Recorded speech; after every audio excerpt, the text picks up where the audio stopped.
कि इस किसान आंदोलन में जो षड्यंत्र चल रहे हैं सरकार की तरफ से और भी जो लोग इस षड्यंत्रों में शामिल हैं, इसको पूरे षड्यंत्रों को समझेंगे और षड्यंत्रों का जो वर्गीय चरित्र है, जो वर्गीय पक्ष है, उसको हम समझेंगे।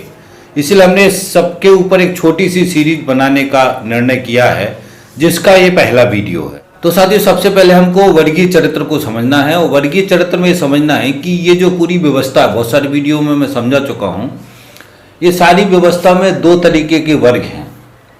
एक वर्ग है पूंजीवादी व्यवस्था, एक वर्ग है समाजवादी व्यवस्था।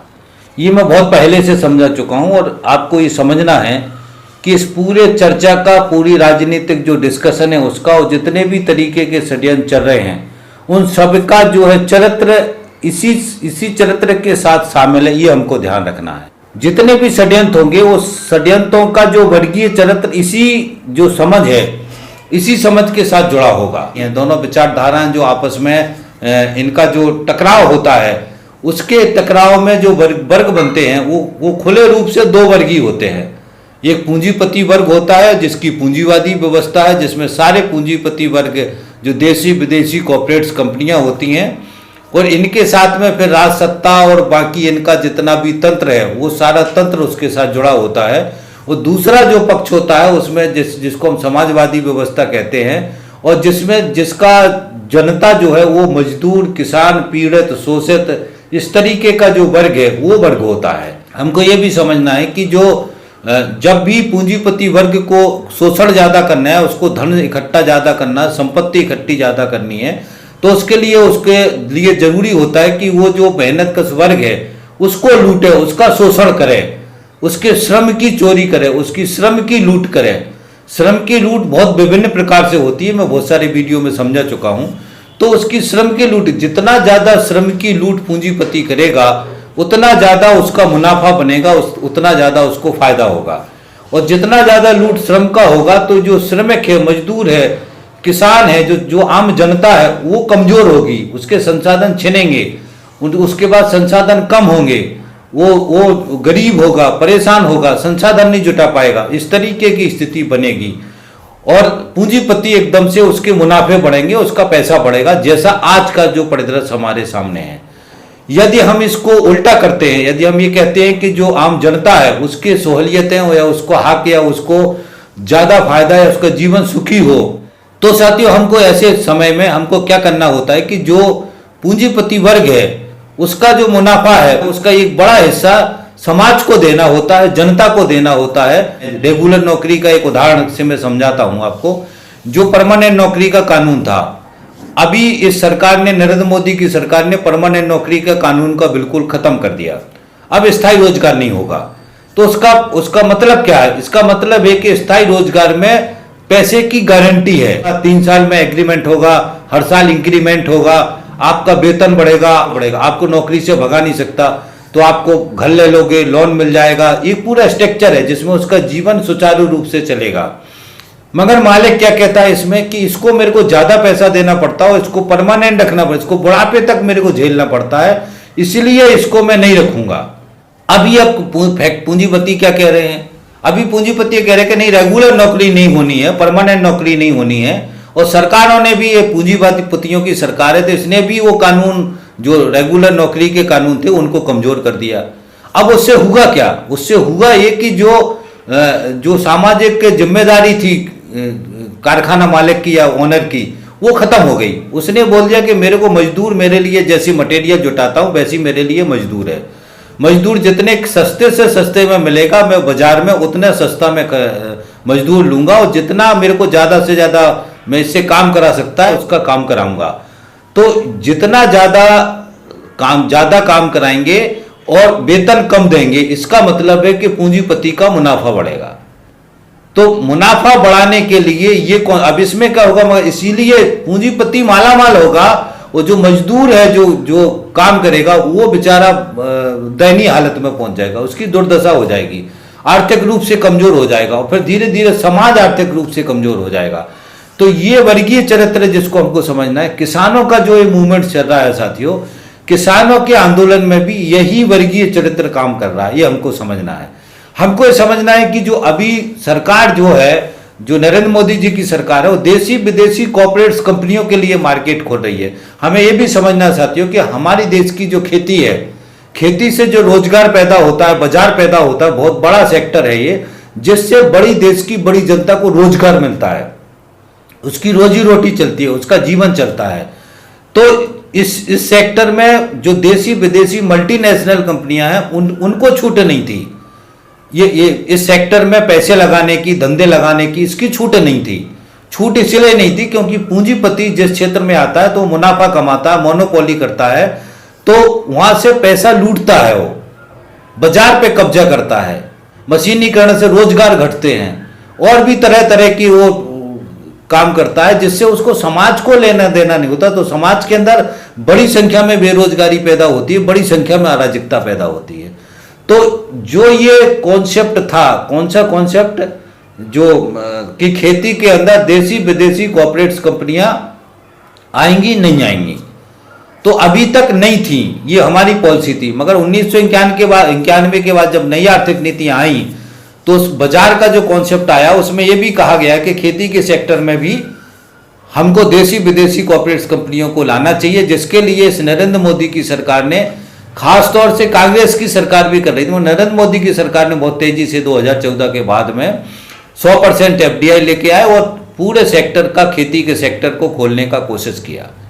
धीरे धीरे उन्होंने बहुत सारी चीजों को खोला, मगर फाइनली अभी ये जो ये कृषि कानून है, इस कृषि कानूनों के माध्यम से उन्होंने बिल्कुल तय कर लिया, सुनिश्चित कर लिया कि अब हमको पूरे तरीके से बाजार देसी विदेशी कॉर्पोरेट्स कंपनियों के ऊपर छोड़ना है, जिसके लिए वो ठेका खेती लेके आए, कि जिसके लिए कॉन्ट्रैक्ट खेती लेके आए, जिसके लिए जो है उन्होंने मंडी का प्राइवेट मंडी लेके आए उसमें, ताकि देसी विदेशी कॉर्पोरेट्स कंपनियां आए।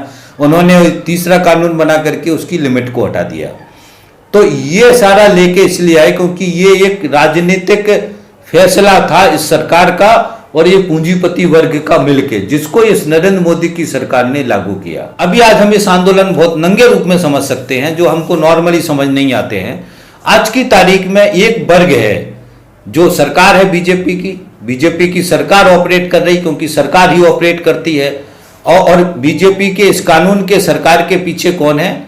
देसी विदेशी कॉर्पोरेट्स कंपनियां। हमारे देश की अगर हम बात करें तो अडानी और अंबानी नंगे रूप में सरकार के पीछे है, और ये सरकार नंगे रूप में अडानी और अंबानी को फायदा पहुंचाने के लिए बहुत सारे कानून बदल रहे। बहुत सारे उन्होंने हमारे BSNL जैसी कंपनी को, बड़ी कंपनी थी, उसको बर्बाद कर दिया जियो को आगे बढ़ाने के लिए। सैकड़ों उदाहरण है और बहुत सारे, हर सेक्टर में यही इनकी टैक्टिक्स है कि जो सरकारी सेक्टर का जो कंपनी है उसको धीरे धीरे करके बदनाम करें, बर्बाद करें, उसको कमजोर करें, उसको घाटे में लेके आए और बहुत ही सस्ते दाम में फिर इन देसी विदेशी पूंजीपतियों के हवाले कर दें, और फिर वो देसी विदेशी पूंजीपति बड़ी संख्या में उस पर मुनाफा कमाएंगे। तो ये जिस कॉन्सेप्ट के साथ में उन्होंने, सरकार है, सरकार के पीछे देसी विदेशी पूंजीपति खड़े हुए हैं, एक पक्ष है। अब इनके साथ में जो बाकी जो हमारे सामने दिख रहा है, जो षड्यंत्र चल रहा है, षड्यंत्र में जो बेसिकली सबसे बड़ा षड्यंत्र शुरू होता है मीडिया के साथ। जो मीडिया है, टेलीविजन का मीडिया है या पेपर का मीडिया है, वो मीडिया से षड्यंत्र शुरू होते हैं। मीडिया से षड्यंत्र सारे मीडिया से कराए जाते हैं, और मीडिया जो षड्यंत्र करता है उससे उनका सारे देश की जनता को इफेक्ट करते हैं। इसलिए षड्यंत्र करने वाले प्रमुख ताकतें कौन है? सरकार है, और प्रमुख ताकत है कॉर्पोरेट्स कंपनियां, पूंजीपति, जो अपने मुनाफे के लिए इस खेती के सेक्टर को खोलने का दबाव बना रहे हैं सरकार के ऊपर। और ये सरकार क्योंकि उन्हीं की है, इसलिए सरकार उनके दबाव में आकर के इन कानून को बनाई, और इन कानूनों को अब वापस लेने के लिए वो तैयार नहीं हो रहे, तरह तरह के षड्यंत्र कर रहे हैं। तो एक पक्ष तो ये है, इनके साथ मीडिया के बारे में अच्छी तरीके से समझना है कि मीडिया पूंजीपतियों का है, मीडिया जनता का नहीं है। सरकार का एक नेशनल चैनल था जिसको सरकार ने धीरे धीरे करके पूरा डाउन कर दिया। उसका भी हाल ऐसी हो गया जैसा हाल इन्होंने BSNL का कर दिया। वो सिर्फ सरकारी प्रोग्राम को प्रसारण के लिए बचा है, बाकी उसका आम जनता का जो वजूद है उसका इन्होंने खत्म कर दिया। तो अब सरकारी मीडिया कुछ है नहीं, कोई है नहीं है, तो निष्पक्ष मीडिया की हम चर्चा नहीं कर सकते। सारी मीडिया पूंजीपतियों की है, कैपिटलिस्ट है, उनकी है, और बहुत बड़े जो जिनको हम गोदी मीडिया कहते हैं, उसके बड़े चैनल्स के जो है उसमें अडानी अंबानी का पैसा लगा है, कुछ विदेशी कॉर्पोरेट कंपनियों का भी पैसा लगा है, और जी न्यूज जैसा जो चैनल है और वो नंगे रूप में कैपिटलिस्ट के साथ है, पूंजीपतियों के साथ है। इसलिए अभी देखोगे तुम सबसे बड़ा षड्यंत्र जिस दिन से किसान आंदोलन चालू हुआ तब से कितने भी षड्यंत्र कर सकता जी न्यूज वाला कर रहा है खुल के, बाकी न्यूज वाले भी कर रहे हैं, मगर जी न्यूज का अगर आप देखोगे कोई जिस दिन से आंदोलन शुरू हुआ पहले दिन से उन्होंने खालिस्तानी कहना शुरू किया था, और उसी समय से हर दिन उनका डिबेट जो है इस आंदोलन को बदनाम करने के लिए नए नए षड्यंत्र, नए नए आंकड़े, नए नए लिंक्स लगा के आते हैं। तो हमको ये समझना है कि पूंजीपति, सरकार और मीडिया ये मिलके काम कर रहे हैं। अब इसके पीछे और कौन है? बीजेपी का जब हम चयन देखते हैं तो बीजेपी को किसने पैदा किया? आरएसएस ने पैदा किया। तो बीजेपी के पीछे आरएसएस है, तो अब इस षड्यंत्र में आरएसएस भी शामिल है, पीछे से आरएसएस भी षड्यंत्र कर रहा है। अब आरएसएस जब आता है तो आरएसएस के बहुत सारे संगठन हैं, इतने सारे, उसमें विश्व हिंदू परिषद भी है, बजरंग दल भी है, बीएमएस भी है, बहुत सारे उनके किसान संगठन भी है, बहुत सारे संगठन है आरएसएस के जो आज की तारीख में इस किसान आंदोलन के पीछे षड्यंत्र करने की पूरी कोशिश कर रहे हैं। उसके अलावा साथी देखना कि बीजेपी का आईटी सेल है बहुत तगड़ा, बहुत बड़े लोग उसमें, यूथ उसमें काम कर रहे हैं, और इनकी कम से कम कई सौ तो वेबसाइट है, कई सौ यूट्यूब पर चैनल हैं, जो ये चैनल में बड़ी संख्या में लोग इन चैनलों के साथ, वेबसाइटों के साथ जुड़े हुए हैं। तो ये पूरी तरीके से एक नकारात्मक खबर को किसान आंदोलन के खिलाफ जो है प्रसारण करने की कोशिश कर रहे हैं, और इतने सारे झूठे तत्व बना करके प्रेजेंटेशन कर रहे हैं, और कहीं ना कहीं से इस पूरे आंदोलन को कमजोर करने की कोशिश कर रहे हैं। तो आईटी सेल की साइट्स, वेबसाइट्स, ये पूरा एक पक्ष है जिसको हमको समझना है साथियों। इसके साथ में समझना है पूंजीवादी व्यवस्था के जो बुद्धिजीवी हैं, अर्थशास्त्री हैं, जो ये नई आर्थिक नीतियों के साथ जुड़े हुए हैं, जो एक नई आर्थिक नीतियों की वकालत करते हैं, जो पूंजीवादी व्यवस्था के अर्थशास्त्री हैं, वो भी इस नंगे रूप में आज की तारीख में किसान आंदोलन के पीछे षड्यंत्र करने की, तार्किक रूप से माहौल बनाने के लिए बहुत सारे स्टेटमेंट दे रहे हैं टेलीविजन के ऊपर। तो साथियों ये है सारा बड़ा, और इसके पीछे जो बीजेपी का कैडर है, आरएसएस का कैडर है, ये बड़ी ताकत से इस किसान आंदोलन के खिलाफ षड्यंत्र फैलाने की कोशिश कर रहे हैं। तो हमको साथ ये समझना है कि ये पूरा पक्ष है जो किसान आंदोलन के विरोध में, वर्गीय तरीके से समझना है कि पूंजीवादी व्यवस्था का जो पूरा तंत्र है, जिसमें पूंजीपति है, जिसमें उसका मीडिया है, जिसमें उसके अखबार हैं, जिसमें फिर भाजपा है, भाजपा के पीछे आरएसएस है, आरएसएस के संगठन है, भाजपा के संगठन है, ये उनके पूरे कैडर्स हैं, ये सारा एक तंत्र है जो किसान आंदोलन को बदनाम करने की कोशिश कर रहा है, और दूसरी तरीके से जो सरकार कानून लेके आई है उसको सही कराने की या सही बोलने की कोशिश कर रहे हैं। तो ये एक पक्ष ही है जिसको साथी हमको समझने, जो सरकार का पक्ष है। दूसरा पक्ष यदि हम समझते हैं, दूसरा पक्ष कौन सा है? दूसरा पक्ष साथियों जो किसान हैं, मजदूर हैं, वो किसानों से जुड़े जो संगठन हैं, इसमें बड़ी भूमिका, राजनीतिक रूप से यदि मैं बात करूं तो वो वामपंथी दल हैं, वामपंथी राजनीतिक विचारधारा है।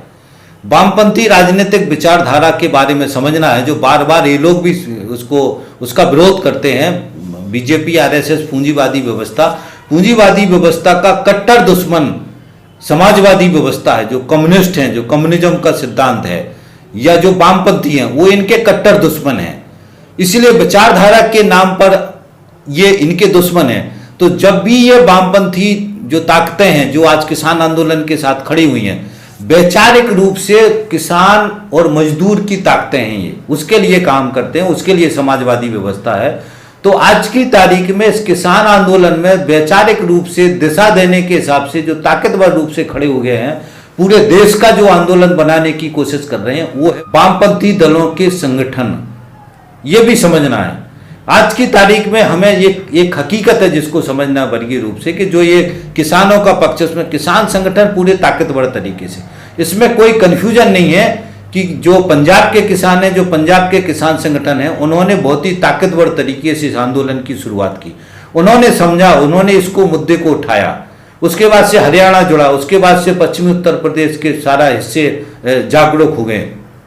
मगर साथियों, जितने भी किसान संगठन हैं, ये सारे किसान संगठनों की ताकत सीमित एरिया में। आप पंजाब हो गया, हरियाणा हो गया, उत्तर प्रदेश हो गया, राजस्थान हो गया, हिमाचल हो गया, ये जो ऊपर के जो हिस्से हैं इसमें इन किसान संगठनों की ताकत ज़्यादा है। बाकी का जो हिस्सा है, चाहे आप महाराष्ट्र चले जाएं, आप तमिलनाडु, कर्नाटका, केरला, जो ये नीचे का हिस्सा है साउथ वाला, तेलंगाना, तो ये जो सारा जो हिस्सा है, इस हिस्से में ये जो किसान संगठन इनकी ताकत कमजोर है। मगर इस सारे देश के अंदर जो सकारात्मक पक्ष है कि जैसे अखिल भारतीय किसान सभा, अखिल भारतीय किसान सभा एक संगठन है, इसमें बहुत ही ताकतवर तरीके से है, जिसका रोल जो इस पूरे आंदोलन को, जिसने देशव्यापी आंदोलन बनाया, और ये अखिल भारतीय किसान सभा ताकतवर रूप में पंजाब, राजस्थान, हरियाणा, उत्तर प्रदेश के अलावा आप चाहे इस साइड चले जाएं, उड़ीसा, पश्चिम बंगाल, साउथ की तरफ, तो महाराष्ट्र से लेके चाहे कर्नाटका हो, चाहे तमिलनाडु हो, चाहे आपका केरल हो, जो ये सारे स्टेट्स हैं, इस सारे स्टेट में सबसे ताकतवर रूप में जो एक्टिविटी कर रहा है वो अखिल भारतीय किसान सभा कर रहा है। तो हमको ये समझना है कि जो वामपंथी दल हैं, जो वामपंथी ताकतें हैं, वही इस आंदोलन को देशव्यापी आंदोलन बनाने में उनका बड़ा रोल है, बड़ी जिम्मेदारी है उनकी, जिसको वो अदा कर रहे हैं। इसलिए ये जो दूसरा पक्ष है उसमें ताकतवर जो पक्ष है, विचार रूप से मजदूर किसान की राजनीतिक ताकत, वामपंथी दल हैं, वामपंथी ताकतें हैं, समाजवादी व्यवस्था है, तो वैचारिक रूप से ताकतवर रूप से खड़ा होने का काम जो है वो कर रहे हैं। कम्युनिस्ट पार्टियों का समर्थन है, हमको समझना है, कम्युनिस्ट पार्टियों का समर्थन जिस ताकतवर रूप में है वो इस आंदोलन को बहुत ही एनर्जी दे रहा है, ये हमको समझना है। बाकी इस आंदोलन में जो संगठन शामिल हैं, जिसमें अखिल भारतीय किसान सभा है, वो अखिल भारतीय किसान सभा बहुत ही ताकतवर रूप में इसको एनर्जी देने का काम कर रहा है, ये भी हमको अच्छी तरीके से समझने की जरूरत है। तो दूसरा जो पक्ष है उसमें कौन है? समाजवादी विचार के लोग, किसान, जितने भी किसान के संगठन हैं वो सारे लोग एक तरफ खड़े हुए, और इनके साथ में मजदूर संगठन है, ट्रेड यूनियंस है। मजदूर का जो कभी ये काला कानून लेके आए हैं, और जो पूंजीवादी व्यवस्था है वो मजदूर को, किसानों को, दोनों को लूट रहे। मजदूरों के बारे में पहले अलग से बता चुका हूं, तो मजदूर के बारे में इसमें कवर नहीं करूंगा। इसीलिए इस आंदोलन में जो किसानों का आंदोलन है, उस आंदोलन के साथ में ट्रेड यूनियन से जो मजदूर संगठन है वो भी बहुत ही ताकतवर रूप से खड़े हैं, और इनके जो भी ये कॉल दे रहे हैं उसमें ट्रेड यूनियन भी उस सारे कॉल को फॉलो कर रहे हैं, सारे कॉल पे एक्टिविटी कर रहे हैं, जिसके कारण से जो 6 तारीख का चक्का जाम हुआ वो पूरे देश में बहुत ही ताकतवर तरीके से हुआ, ये हमको समझना है। इसलिए आंदोलन जन आंदोलन बने। इसलिए हमको वर्गीय तरीके से समझना है कि एक तरफ जो है पूंजीवादी व्यवस्था है, पूंजीपति हैं, देशी विदेशी कॉर्पोरेट्स कंपनियां हैं, बीजेपी जैसा पूंजीवादी संगठन है, और आरएसएस है, और आरएसएस की पूरी ताकत है, बीजेपी की पूरी ताकत है, पूंजीपतियों की पूरी ताकत है, उनके चैनल्स हैं, मीडिया है, ये एक तरफ खड़े हुए हैं, और दूसरी तरफ जो है जो समाजवादी विचार है, जो मजदूर है, किसान है, किसानों के संगठन हैं, और खासतौर से जो वामपंथी विचारधारा के लोग हैं, दिमागी रूप से, राजनीतिक रूप से, वो सारी ताकतें, देश की सारी ताकतें इस आंदोलन के साथ खड़ी हुई हैं। तो ये वर्गीय चरित्र है जिसको हमको अच्छी तरीके से समझना है साथियों। तीसरा कुछ नहीं होता है। किसान संगठनों में भी बहुत सारे ऐसे किसान संगठन हैं, जिसको मैं स्पष्ट कर देना चाहता हूं कि वो किसान संगठन पूंजीवादी व्यवस्था से जुड़े वाले हैं। जो इस किसान आंदोलन में तो शामिल हैं, वो किसान आंदोलन के इस कानून के साथ खड़े हैं, मगर वैचारिक रूप से वो पूंजीवादी व्यवस्था के साथ रहते हैं। मगर ये अच्छी तरीके से समझना है कि वो नीतिगत तरीके से उनको वहीं आना पड़ेगा जो समाजवादी व्यवस्था की पॉलिसियां हैं, जो समाजवादी व्यवस्था नीतिगत राजनीतिक रूप से नीतियों की बात करती है, जो समाजवादी व्यवस्था का एक्चुअल नीति है, कॉल है, उसके साथ ही खड़ा होना पड़ेगा, तभी मजदूर किसान का जीवन और जिंदगी बचेगा। अब और थोड़ा सा और समझ लेते हैं। जैसे ये सारी जो नीतियां हैं 1991 से लेकर के अभी तक ये कम्युनिस्ट पार्टियां, वामपंथी दल, अखिल भारतीय किसान सभा यही उठा रहे थे कि ये गलत हैं। जितने किसान संगठन हैं जो आज खड़े हुए हैं, इसमें से बहुत बहुत बड़ी संख्या में ऐसे किसान संगठन हैं जो कभी भी इन जो ये दुनिया की जो नई आर्थिक नीतियां आई थी, इनको सही तरीके से इनका विरोध नहीं किया, कभी इन नीतियों का खंडन नहीं किया, उस नीतियों के साथ थे वो। मगर ये पहले दिन से अखिल भारतीय किसान सभा और बाकी लोग पहले दिन से 91 के पहले दिन से जिस दिन ये नीतियां आई थी उस दिन से इनको ये बताया कि हमारे देश के हित में नहीं है, ये गलत नीतियां हैं, इससे देश बर्बाद होगा, किसान बर्बाद होगा, खेती बर्बाद होगी, वो देशी विदेशी कॉर्पोरेट कंपनियां हमारे देश पे कब्जा करेंगी, पहले दिन से बता दिया। तो ये वर्गीय चरित्र है जिसको हमको समझना है, राजनीतिक रूप से, वैचारिक रूप से। जो किसान संगठन आज डबलिंग करेंगे या डबलिंग कर रहे हैं, जिनको समझ में नहीं आ रहा, या बहुत सारे किसान संगठनों के अंदर ऐसे भी लोग हैं जो खासतौर से जो ये लेफ्ट से जुड़े किसान संगठन है, AIKS जैसा, अखिल भारतीय किसान सभा जैसा किसान संगठन है, उससे भी दूरी बनाने की कोशिश करते हैं। मगर साथियों, सच है कि चाहे कोई भी किसान संगठन है, जब तक जो अखिल भारतीय किसान सभा कह रहा है जिन पॉलिसियों पे चलना है उनको वहीं आना पड़ेगा, तभी किसान बचेगा। तो ये नीतिगत बात है, सिद्धांतिक बात है, जिस सिद्धांत को हमको समझना है, जिस सिद्धांत को हमको पकड़ना है। इसलिए हमको समझना है कि इस किसान आंदोलन की जो लाइन है, जो आज किसान की लाइन है, वो लाइन वही लाइन है जो लाइन 91 के बाद से जो वामपंथी दल हैं, वामपंथी राजनीतिक पार्टियां हैं, समाजवादी विचारधारा के लोग हैं, समाजवादी विचारधारा के जो अर्थशास्त्री हैं, बुद्धिजीवी हैं, जो कह रहे थे कि ये गलत है, ये ठीक नहीं है, इससे देश बर्बाद होगा, मजदूर बर्बाद होगा, किसान बर्बाद होगा, देश का नौजवान बर्बाद होगा, वो जो सारा बता रहे थे, आज वहीं खड़े हो गए आके। तो ये वर्गीय चरित्र है जिसको हमको समझना है, और ये वैचारिक चरित्र है जिसको हमको समझना है अच्छी तरीके से, क्योंकि यही बेस है जिसको आज हमको समझने की जरूरत है।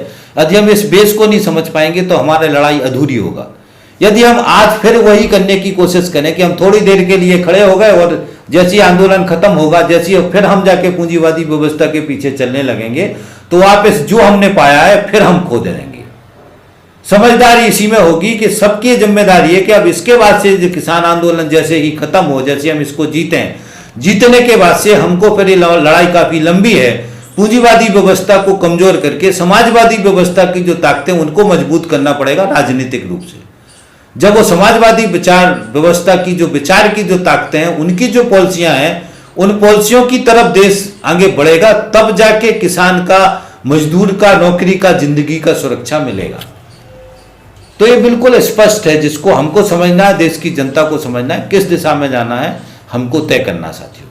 तो मोटी मोटी जो चर्चाएं थी ये वर्गीय चरित्र वाली मैंने समझाने की कोशिश की है। मुझे उम्मीद है कि आप इस बात को समझे होंगे और ये राजनीतिक रूप से, वैचारिक रूप से इसको अच्छी तरीके से समझ लें। तो अब इस वीडियो को मैं यहीं खत्म करता हूं और आपसे अपील करता हूं कि इस वीडियो को ज्यादा से ज्यादा शेयर करें, क्योंकि अभी आंदोलन चल रहा है, देश की जनता समझना चाहती है, सुनना चाहती है। इसलिए हम सबकी ये जिम्मेदारी है कि इस जानकारी को ज्यादा से ज्यादा शेयर करें, करोड़ों करोड़ लोगों तक पहुंचाएं, व्हाट्सएप पर, फेसबुक पर इसकी लिंक ज्यादा से ज्यादा जहां शेयर कर सकते हैं शेयर करें। और आपसे अपील है कि हमारे चैनल को सब्सक्राइब कर लें, हमारे चैनल के साथ जुड़ जाएं, घंटी दबा दें, ताकि जो भी हम नया वीडियो बनाए वो वीडियो का नोटिफिकेशन आपको मिले और आप उसको तुरंत वीडियो को सुने और उसको आम जनता में फैलाने का काम करें। तो ये साथियों पूरे देश की जिम्मेदारी, हम सबकी जिम्मेदारी है कि वैचारिक रूप से षड्यंत्र को समझें। वर्गीय चरित्र का जो समझाया मैंने, इसको मुझे उम्मीद है कि इस वर्गीय चरित्र को आप समझ गए होंगे और ज़्यादा से ज़्यादा शेयर करवाने में सहयोग करें। थैंक यू साथी, धन्यवाद, थैंक्स। मिलते हैं अगले वीडियो।